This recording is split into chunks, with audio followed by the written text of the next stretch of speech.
Stretch, Kyrie Irving trying to make a move on Drew Holiday. We talked about him early in the broadcast. One of the more respected defenders in the league, but this was the story of the game right here. Giannis, deep attempt, can't get it to go, but Dante DiVincenzo, he's 6'4", led the Bucks with 15 rebounds in this game, 6 of them on the offensive glass. Welcome into the Brooklyn Nets postgame show. I'm Michael Grady. Third and final meeting between these two teams. It goes to the Milwaukee Bucks. They win the season series. They now inch closer to the Nets in the fight for that number 2 seed in the Eastern Conference standings. They win the game on Sunday. They win the game today. Sunday was a little bit closer. This one, it just seemed like the Bucks outworking the Nets when it mattered most. We show you that highlight from Dante DiVincenzo working on the offensive glass. Second chance points, the disparity in this game was one of the stories to be told. Kyrie Irving played better. Kevin Durant, again, was Kevin Durant in this game, but it was those hustle plays, those 50-50 balls that really made a difference. Get KD, 32 points, 9 rebounds, 6 assists. Giannis Antetokounmpo had 49 on Sunday, 36 tonight to go with 12 rebounds, 4 assists, and you see the numbers there. How about the runs? Milwaukee, a 10-0 run in the first quarter, an 11-3 run leading into halftime, and then a crucial 18-1 run in the fourth quarter after the Nets outscored Milwaukee 36-26 in that third quarter. Milwaukee in the fourth quarter up in the intensity on the defensive side of the ball, making timely plays. Kyrie Irving, 38 points, 5 assists. Drew Holiday, 23 points to go along with 10 assists. Really curious to see what Nets head coach Steve Nash has to say after this one. Nets falling 124-118. We'll hear from Nash after this timeout. One on the chin once again to the Milwaukee Bucks, losing the season series. What was the story of this game in your mind, Coach? I think just overall, big picture, we saw some of the excellent possessions, performances from Kevin Durant, from Kyrie Irving, some timely buckets from the others, but you need everyone. The story that we have talked about throughout the course of the season is the contributions top to bottom in the roster. You didn't quite see that here tonight. And then also, I think there's moments that you looked at Milwaukee and they just outworked the Nets in certain situations and possessions. They felt like they wanted it more, and they came up with some of those big game-changing plays, especially down the stretch in the fourth quarter, that kept Brooklyn at bay and hopefully allows them to have a little bit of perspective of where they're at in the season and what they'll need to bring if these two teams meet in the postseason. Nets lose by 6. Milwaukee had 20 second chance points in this game. Let's hear from Nets head coach Steve Nash, who just sat down with the media. Hey, Steve, just looking at that stretch in the fourth quarter, their 18-1 run, what did you think kind of turned the game, and where did you guys struggle in that stretch? Yeah, we had a poor stretch. You know, I think it was a little bit of a photo of the night in general, is that they were just overall more physical than us at both ends of the floor. You know, our gap for our team is that we don't have a common history. You know, we're brand new. Everything's new. We've changed teams more or less a number of times. So we got a gap to make up as far as our understanding of one another. And while we make up that gap, we got to be more physical. We got to win 50-50 balls, and we got to do the dirty work, you know, because we have to give ourselves some sort of buffer while we figure each other out, while we get more familiar with our schemes and our sets, and give ourselves, like I said, that little cushion where maybe it's not as smooth, it's not as seamless at all times, but we're still able to scrap and claw and stay in the games. Bruce Beck, NBC New York. Steve, the 15 offensive rebounds by the Bucks, is that kind of what you're talking about in terms of hustle, in terms of tenacity tonight? That was definitely in their favor. It is a great indicator. You know, I think it tells a story of a slightly bigger picture than just the rebounds, but they did a great job being physical at both ends. They got a lot of offensive rebounds. They got into us defensively. You know, we had our chance. You know, I think it was early in the fourth. We went up 5 points, and then had a really sloppy stretch. I think you said an 18-1 run. So, you know, we had our chances. We didn't execute when it really mattered, but a great opportunity for us to take something from this series, from this game, and grow from it.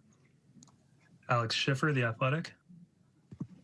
Hey, Steve, it seemed like you kind of kept the same tactic for guarding Giannis tonight. Now, obviously, he didn't drop 50 like he did last time. Just what would you make of the effort there and the job you guys did on him this time around? Yeah, very similar. We made a few mistakes, but overall, you're going to live with a lot of the shots he took. He didn't shoot it as well tonight. And, again, it was, that's not the reason we lost. I think you talk about all the offensive rebounds. You talk about the 50-50 balls. You talk about missing 10 free throws. There's a lot of areas that we could clean up. Brian Lewis, New York Post. Steve, in terms of the physicality, is it fair to say that that's not really a personnel issue or a roster issue? That's more of a grit issue? I mean, there were a couple plays down the stretch where Middleton came through the lane and there really was not a lot of physical resistance. Yeah, I mean, I think it's not necessarily the forte of our roster, but there's no excuse for not trying to match or, be more physical than the other team. And so that's something that we got to work out. We got to be diligent about. We got to make it a tangible goal for ourselves, and and collectively do it for one another. Go the extra mile for your teammates. So that's something that we got to emphasize and continue to grow into. Christian Winfield, New York Daily News. Hey, Coach, I think it was a 16-1 run that they went on in the fourth quarter, and I think a few of us were a little surprised that there wasn't a timeout call. Was that a tactical play there by you, or did time just go by pretty quickly?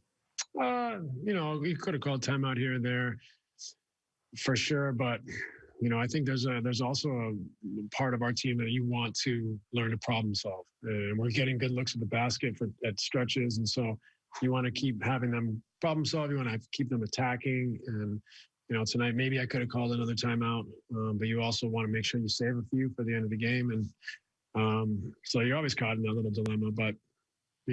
Maybe I should have, but at the same time, I don't think that was gonna make a big difference at that point. Thank you. Back to Tom Dowd. Hey, Steve, just curious about, Nick and Bruce and their minutes. Both of them obviously missed differing amounts of time for different reasons. But where do they stand as far as kind of fitting them back into things? Yeah, tonight I think was an opportunity to reintroduce them, to get their kind of feet wet, so to speak. They're still, trying to get them back to their full fitness. But it was great to have them get out there, feel it, and be a part of it. Malika Andrews, ESPN. Steve, when you're looking at the bigger picture and at the beginning of this road trip, talking about it being an opportunity to build camaraderie, to have a stretch where you're healthier than you've been, what can you sort of take from this game or these last two games as macro building blocks as you're finishing out this road trip, moving forward towards the playoffs? I think it's a great experience for us to recognize where we are.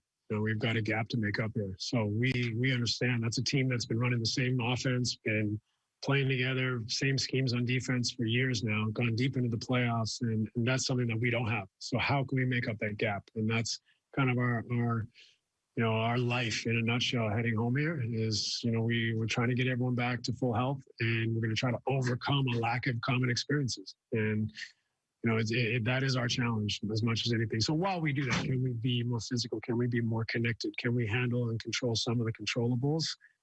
That can help us hang in some of these games and win some of these games while we're trying to put the pieces together. Thank you. Well, thanks, Coach. Appreciate it. Okay. Thanks. Good night, everyone. Steve Nash right there, and something he's brought up several times this season, brought it a couple of times there in that post-game press conference, the lack of a shared experience and shared history from this Nets team when it comes to big games. We haven't seen them at full strength that much at all this season. That's a Milwaukee team that's had some, again, unfortunate from their point of view, flameouts in the postseason, but there's some shared history there with some of their key guys. The Nets don't necessarily have that, so there's a lot of learning on the fly. Yeah, and I think what's interesting is so much of our attention sometimes goes to the big three. The fact that James Harden, Kevin Durant, Kyrie Irving, they've only played 7 games together. It's everyone else, too. And so the moving parts have not just come from those key components, but it's this entire roster. To think about the fact that the Nets have had 34 different starting lineups, the amount of players that have been a part of the lineups, the rotations, the fact that Mike James, you look at, and he gave some tremendous minutes here for the Nets tonight, but this is an individual that's on a second 10-day contract. So there's a lot of different pieces that when you think about the shared experiences, when you think about the continuity, continuity. When you watch some of these breakdowns, you could tell that players are thinking and sometimes overthinking. We saw some of that, especially in the early part of the season we talked about, but it tended to pop up here again against a Milwaukee team that, to your point, there's a lot of continuity. There's a lot of same core pieces, and you could tell that they were clicking on all cylinders and came out ready to play and did so in a very physical manner that hampered the Nets in a variety of areas. More on this game. Again, the Bucks get the victory by 6 over the Brooklyn Nets. Respect between these two guys. They put on a show in these last 2 games. Locker room reaction for the next on the way on the Nets post game. Giannis Antetokounmpo, 36 points. Drew Holiday, 23. Had the big defensive play toward the end of the game. Chris Middleton also had 23. Bryn Forbes knocking him down from deep. He had 14. Kyrie Irving bounced back after a tough performance on Sunday. He had 38. Kevin Durant, 32. Joe Harris, 12. Jeff Green had 10. The Nets battled back in that third quarter, had a lead headed into the fourth. But in the fourth quarter, Coos, things went awry with the Nets up 6. Yeah, 18-1 run by Milwaukee, and you're going to see a theme here, G. The ease of which Milwaukee is able to get to the basket, do an excellent job with their interior passing.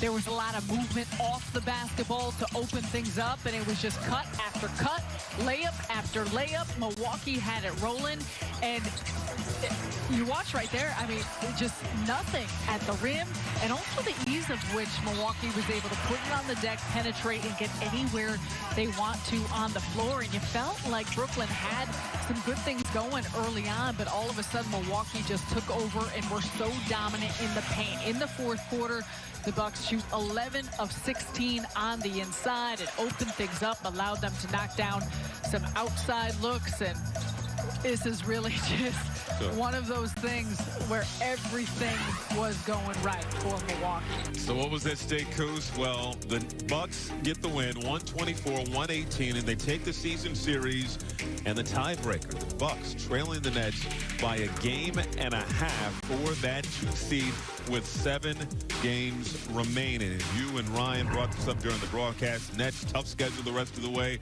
They have Dallas in the next game. Milwaukee's schedule, relatively easy. Philadelphia still in that 1 spot. Brooklyn a game and a half back. Milwaukee a game and a half behind Brooklyn. Then it's the Knicks, Atlanta, Miami, Boston, Charlotte. You see Indiana and Washington there. There will be a lot of movement the rest of the way. Again, going back to this Nets team, something that Steve Nash brought up as well. During that 18-1 run that you just highlighted, Nash was asked about it, and he said, well, he really wanted the guys to somewhat learn and do some problem solving on the fly. Said he probably could have called a timeout, but it's something that he was intentionally thinking about in that moment. And I think that's something that we heard and see and had seen the same answer from Steve Nash early on in the season. I think there was a lot of times where there was questions about certain runs from different opponents that Steve Nash opted not to call timeouts. And for, what he viewed, it wasn't for a lack of his own experience. It was a fact of wanting his guys to get that experience. How can you problem solve yourself? How can you work through this? And so he said, yeah, maybe I could have, but he didn't seem like he felt like it was a pivotal part of what would have changed the complexion of the run that Milwaukee was on. And we've seen then at different points of the season, the Nets have problem solved. They've had figured things out. And so we'll see if this ends up benefiting the group here down the stretch. And to your point, there's something to be said for, role players or guys and games against, with all due respect, teams at or below 500, and you go through those course of games over the course of the season versus or toward the end of the regular season. This is kind of like a playoff atmosphere, if you will. Milwaukee certainly brought playoff intensity. So defining roles, understanding everybody's roles, and stepping up to the occasion, a little bit different in games like this. Some may say, well, what do you mean? They've been playing together all season. It's different in these kind of games. Yeah, and I think you felt those heightened levels of pressure and what the game meant, and if nothing else, by the way that the Bucks were playing and how they were coming at Brooklyn. So an excellent opportunity to come out and learn from this, learn from the experience and what these players have felt in the moments. And we saw just the different looks, different rotations, how Steve Nash was working to get Nicholas Claxton a little bit of time, a taste as he works his way back. Same thing for Bruce Brown. So it's going to be interesting to see down the stretch of, these next couple games in the regular season, how that may change with the minutes for some of these players. But overall, it continues to be an opportunity. We heard Steve Nash before the game. Do they want to get a win? Yeah. Is this a part of it? Rose, Yankee fans fired up seeing Houston in the building for obvious reasons. Sarah Kustok, Michael Grady. Nets take one on the chin, falling to the Milwaukee Bucks 124-118. They lose the season series. They lose these two games, Sunday and today. They were close, and silver lining, I mean, it's a huge silver lining. James Harden was in street clothes for both of these games as well. So there's a lot that could change if these two teams were to meet each other once again down the road. Yeah, and let's hope he's not in street clothes the next time that these two teams potentially meet. But that is something to take a look at. And I think additionally, when you look at the areas where the Nets struggled against this team and taking care of the basketball and how they were able to generate and create shots against a very physical Bucks defense, James Harden is a problem solver for a lot of areas, but those in particular. And I also think the thing that we have seen out of Harden throughout the course of his time with Brooklyn isn't just about the crazy numbers that he was putting up, but how he elevated the level of play of everyone else around and got so many other of those key complementary players involved, something that we didn't necessarily see here tonight with the level of productivity. So I think for a variety of reasons, the list is long that the Nets will certainly be excited to see when James Harden can come back on and how he's able to help them compete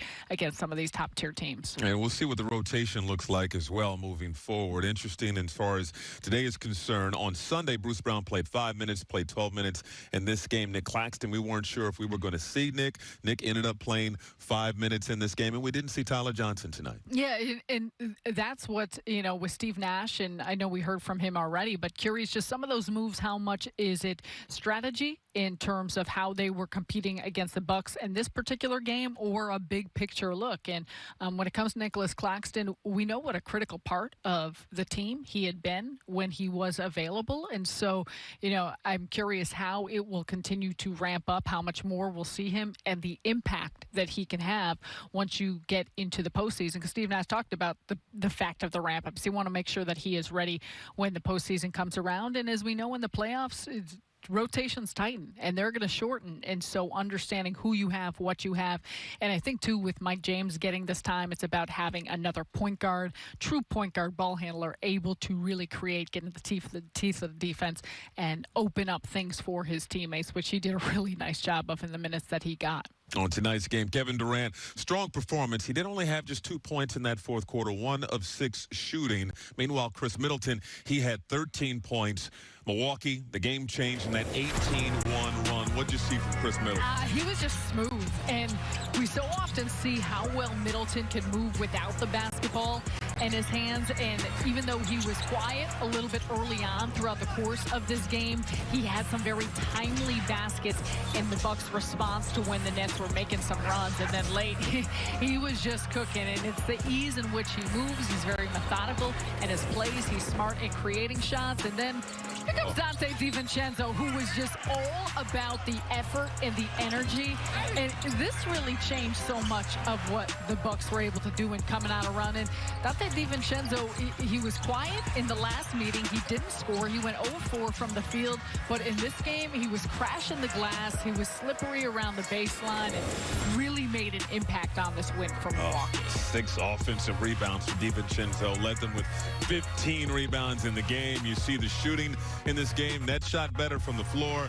Knocked down 20 3-pointers, uncharacteristic. They missed 10 free throws in this game with the Nets. Meanwhile, the Bucks 22 of 27 from the charity stripe, and then points in the paint. 44 points in the paint for Milwaukee to 30 for the Nets, and those 20 second chance points. Again, big time difference in this game. Still awaiting locker room reaction from Nets players again after taking this loss to Milwaukee. The road gets difficult moving forward. Again, you have Dallas coming up. You have a game against Denver coming up. A number of things to clean up for this Nets team. You talk about learning experience. They're going to learn a lot over the course of this next week or so. Well, and teams that are fighting for their own playoff positioning. So you're not only against tough teams, but teams that are still really vying for where they're going to sit in the seedings and also doing so on the road. We've talked so much about, the road trips and the Nets on a 5-game, 11-day road trip. And they've bonded before on the road. They've been successful on the road. It doesn't make it any easier, especially at this point in the season. 3 games on the road, 3 games at home to close out the season. You've got Dallas coming up. Dallas, of course, won here at Barclays Center earlier in the season. Then you have the Nuggets, who are competing near the top of the Western Conference. And then you have Chicago on the road, San Antonio at home, Chicago at home as well before you close out the regular season against the Cleveland Cavaliers. That will be on Sunday, although you can't see right there. So, again, very difficult the rest of the way. There's been a lot of talk, Coos, about the play-in situation, and I'm curious from the Nets standpoint. They have a lot to play for the rest of the way. Rest has come into the conversation, but the fact that you have virtually a week while the play-in teams combat and go at it gives the Nets an opportunity, if they do go all out down the stretch, to hold on to the 2 seed, or if they have a glimmer of hope for the 1 seed, makes things interesting in terms of how they play that. That's what's unique about this season, and I think something that often when you're looking at the schedule and normal rhythms of the way things go, when you get accustomed to teams resting, some players are gearing up for when you normally finish the season on a Tuesday or Wednesday, and your first game of the first round is on a Saturday or Sunday. You've got that stretch in between, additionally benefiting the Nets when it comes to James Harden. Steve Nash had updated us, I think it was a few games ago, saying he doesn't know. He doesn't know if James Harden will be back before the playoffs. Once the playoffs had already started, the fact that he is on this trip and been working out here along with the team has been a good sign, but I do think that extra cushion of time for all of these players to get a little bit of rest will certainly be beneficial. No doubt about it. Again, the Nets and the Bucks could see a lot of each other. Just talk about, would you rather be the one? Obviously, you'd rather be the number 1 seed. One thing is clear, though, whether you're 1, 2, or 3, that first-round matchup is not going to be easy at all. Washington's 10 right now. If they win and get in a play-in situation and get the 8th seed, they're going to be a problem with whoever sticks out that number 1 spot. It does, and that's the fun, I think, for basketball lovers and fans of this play-in tournament, because you are going to be catching not only some of the better teams, but the teams that are playing best at this time of the year, potentially with the play-in tournament. But as you said, it's up for grabs where everyone's going to shake up, how things are going to work. I think even, too, you talk about rest, at this point of the year with so many teams with so much to gain, everyone's playing down the stretch. So you're not looking at a schedule where you say, oh, well, this team may sit some players, this team might sit some players. There is so much competition across the board, exactly what the NBA was intending with this happening. But take a look. I mean, if the season ended today, you could see just how things would shake out. And, you said it, Indiana playing Washington, Boston playing Charlotte. You know this better than me because you schooled us on how this would all work out. Yeah, look, if Boston, let's just say Boston faces Charlotte and Boston gets the win, whoever gets that 2 seed, you've got the Celtics in round 1, for crying out loud. I know the Celtics have struggled and been inconsistent this season, but they're going to be a tough out in the first round. If Charlotte winds up with that 8 seed, or if it's Washington, that'll be difficult, especially if it's Washington, given the fact that Russell Westbrook, the way that he competes in battles, for crying out loud, he got a 20-rebound, 20-assist game the other day. Amazing. He's once again going to average a triple-double for an entire season. And if it's 3-6 matchup, again, right now it'll be Milwaukee would face Miami, and of course, Miami represented the Eastern Conference in the NBA Finals last season. All right, going back to our game as we talk about the Nets stars, Kyrie struggled on Sunday. Better performance in this one. Well, and he did so against a defense that was hanging all over him, similar to what we saw in the last game, but did a nice job of not only loosening himself up, finding his spots, being very selective about where he was getting to on the floor. His teammates as well did a good job of setting a lot of screens and creating some openings and opportunities for him, but it was all about the accuracy of which he came out locked in, ready to go, and hit some big shots at different points of the game, as did Kevin Durant from start to finish. I mean, Durant set the tone early, and watch him in transition, the way that he can move, and that's what you want to see, is just that type of acceleration from Durant as he continues just to show out in ways that are eye-popping, because he's able to shoot over the defense and really create a look against anyone, but every time it felt like he had two Bucks players running at him, and he was still bringing a variety in his attack that